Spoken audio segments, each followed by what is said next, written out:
What if one of the oldest foods in human history was actually telling a story about the Messiah?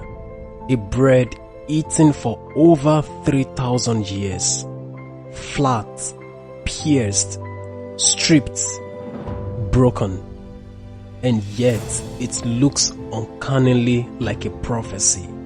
This is Matzah, the bread of Passover. But is it just a symbol of Israel's escape from Egypt, or something far deeper? To understand Matzah, we have to go back to Egypt.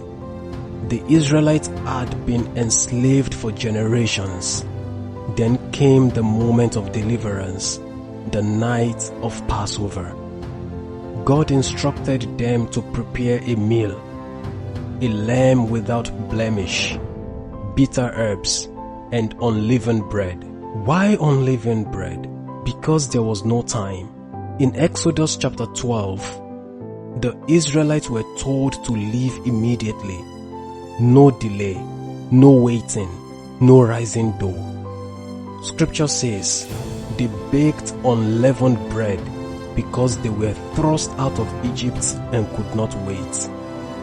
Matzah became known as the bread of affliction, a reminder of slavery, urgency, deliverance. But in Jewish tradition, this bread didn't just represent hardship. It became part of a deeply structured ritual, the Passover Seder. During the Passover meal, 3 pieces of matzah are placed in a special pouch. This tradition developed over centuries in Jewish practice. The 3 matzot are stacked together, but something unusual happens. The middle matzah is taken out. It is then broken in 2. One half is eaten, the other half is wrapped, hidden, and later brought back. For centuries, Jewish families have performed this ritual without necessarily connecting it to Jesus. But Christians looking back see something striking. A broken piece, hidden away, then revealed again. Now, fast forward to the 1st century. Jesus sits down with his disciples to celebrate Passover. The moment is known as the Last Supper. And during that meal, something happens that changes everything. Jesus takes the bread, matzah, he breaks it, and then he says, "This is my body, which is given for you." This wasn't random.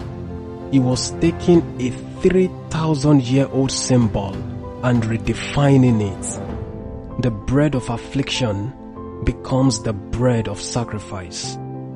The bread of deliverance from Egypt becomes the bread of deliverance from sin. Now look closely at matzah, not just as food, but as a visual object. It has no leaven. In scripture, leaven often represents sin or corruption. Jesus lived a life without sin, perfect, unleavened. It is striped. Traditional matzah is baked quickly, creating dark stripes across its surface. Now listen to the prophecy. By his stripes we are healed, according to Isaiah 53 verse 5. The connection is visual, almost unavoidable. It is pierced. Before baking, matzah is pierced with small holes. This prevents it from rising, but it creates something else, a pattern of piercing. Now consider, they will look on me whom they have pierced, according to Zechariah 12 verse 10. And in the Gospels, Jesus is pierced during crucifixion. It is broken. Matzah is never served whole during Passover.